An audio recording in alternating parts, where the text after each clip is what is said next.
Do you have any information regarding the President of the United States accepting any bribes? No. Do you have any information regarding any criminal activity that the President of the United States has been involved with at all? No. Thank you. Thank you for answering that directly. The American people know this is nonsense. The American people know this is unfair. Well, I really am thankful tonight here on Keep It Real with Alexander Garrett for my version of impeachment coverage. Thanks for joining us tonight. I'm really thankful for people like Utah Congressman Chris Stewart, who went in this hearing and got to the facts. And once again, Democrats seem to have not been able to provide someone with legitimate information. Now, was it dumb for President Trump to tweet out during the testimony? Was it a golden opportunity for the Democrats? Of course it was. Of course it was. Did Adam Schiff probably coach her to say she was intimidated, this Ambassador Yovanovitch? I have to believe so. He's been coaching witnesses even as the testimonies are going on, which in and of itself is absurd. But I want to play that audio because I also want to congratulate, here on Keep It Real with Alexander Garrett, CBS News for breaking ranks with their fellow mainstream media people. They, as far as I can see, were the only ones that tweeted out that conversation and that exchange between Stewart and Yovanovitch. By the way, I'm not dedicating these few minutes tonight with you just on this, but it's still what's on everybody's mind, right? It's still what's on everybody's mind. Because it was on our televisions again today. And what did we get accomplished? More non-information. More seemingly not having a clue as to actually what went on the call. And then Elise Stefanik stepped in, and she had, most likely, the best part of this whole day. Take a listen to the rep from New York State, Elise Stefanik. The exact quote from your testimony, Ambassador, is, quote, "The way the question was phrased in this model Q&A was, what can you tell us about Hunter Biden's, being named to the board of Burisma?" So for the millions of Americans watching, President Obama's own State Department was so concerned about potential conflicts of interest from Hunter Biden's role at Burisma that they raised it themselves while prepping this wonderful ambassador nominee before her confirmation. And yet our Democratic colleagues and the chairman of this committee cry foul when we dare ask that same question that the Obama State Department was so concerned about. But we will continue asking it.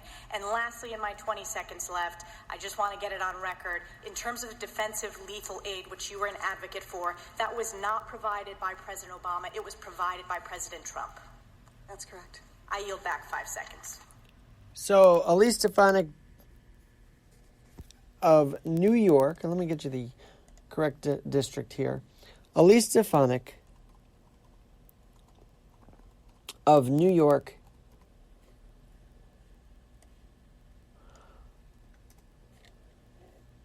of New York 21, youngest woman ever elected to Congress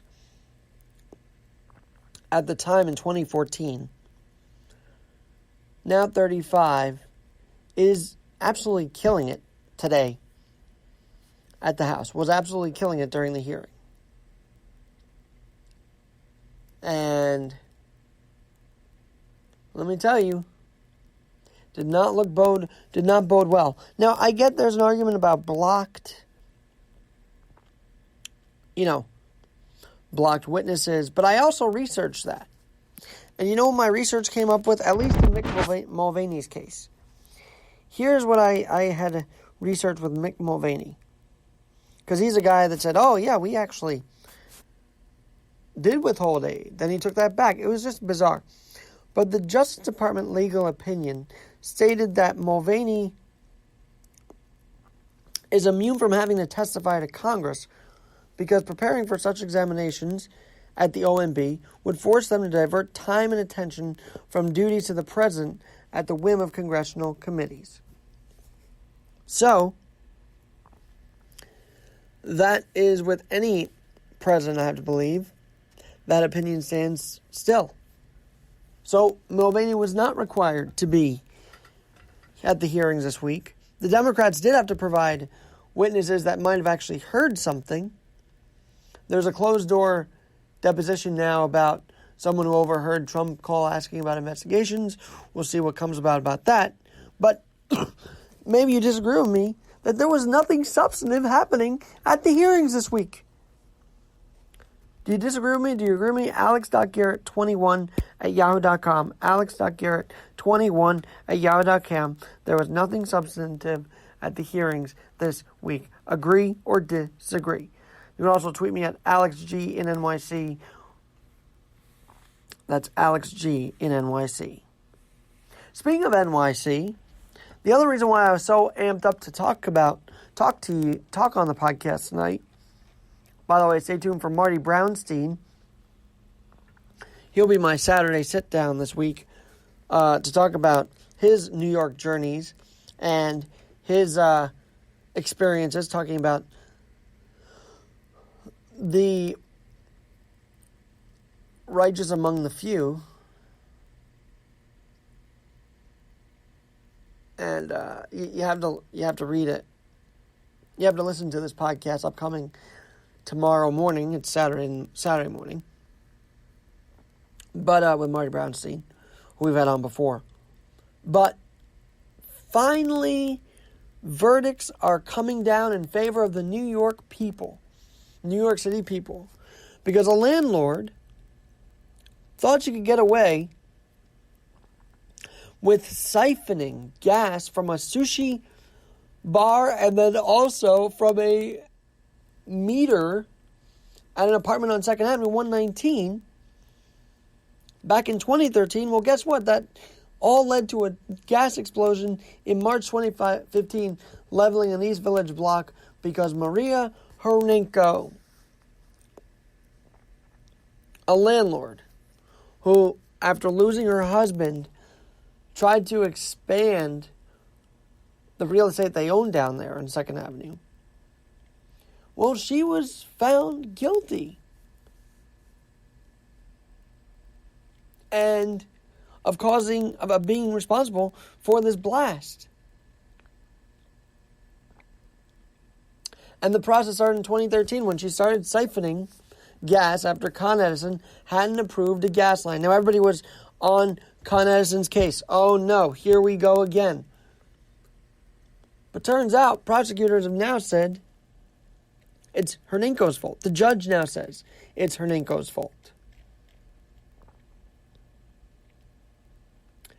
And she's now facing up to 15 years in prison, along with a general contractor and an unlicensed plumber, all found guilty of manslaughter. And of course we know there are bad eggs and landlords in the city. So maybe this ruling puts on notice the bad ones. Maybe they won't be getting Met tickets since they reach their court appearance. Maybe it will just be a lesson. And maybe in the process, the idea of making money off of real estate and making deals for land, maybe that lessons could be taught at the higher level for Mayor de Blasio. Now, it was great to see Mayor Bill de Blasio at Veterans Day. It was very interesting. I reminded him, hey, what's it like that POTUS was here? He actually said it was great that he was at the Veterans Day parade for the 100th anniversary. But at the same time, he's had some shady dealings. And maybe this will send a message to everybody, including leadership. You make shady dealings that harm New Yorkers, you will be held accountable. And that's what I'm excited about tonight. That finally accountability is taking place here. Where I feel like at times there haven't been for landlords. Now, is it right to tax vacant storefronts? No, because those are landlords that just couldn't make it under the taxes. But it wasn't right that those who violate code were getting away with literal murder, as in the case of the 2015 gas explosion. And 4 years later, we have justice in that case for the family of Anna Lanza, who lost her son in that explosion. Maybe more justice will come down. But thank you to the state Supreme Court for holding these people accountable and maybe not blaming Con Ed after a gas attack, a gas explosion, after a certain electrical malfunction happens. Maybe we should stop blaming them right away. That's our knee-jerk reaction, isn't it? Maybe it shouldn't be. Maybe we should look into how the landlord is dealing with it and those around them. So a great day of justice. Some might say the Roger Stone guilty plea is justice. We'll have to see what happens on Monday morning at the sentence hearing. You know, Roger, it's going to be colorful. It probably will be a little dramatic, as is everything around Roger Stone. But big news. A landlord was held accountable in New York City today, and that should be a win. That New York residents can be assured that if they do try and pull funny stuff, maybe the justice system does have New York City residents' backs. In this case, it did. Let's hope that plays out furthermore in favor of the New Yorkers that reside in these apartments here in New York City. I'm Alexander Garrett. Have a great Friday night. Listen to my interview tomorrow with Marty Brownstein. I won't talk to you soon. Man, it is fun just popping up the app and recording from my phone. Quick reaction right to you on Keeping It Real with Alexander Garrett. Alex.Garrett21 at yahoo.com. Have a great night.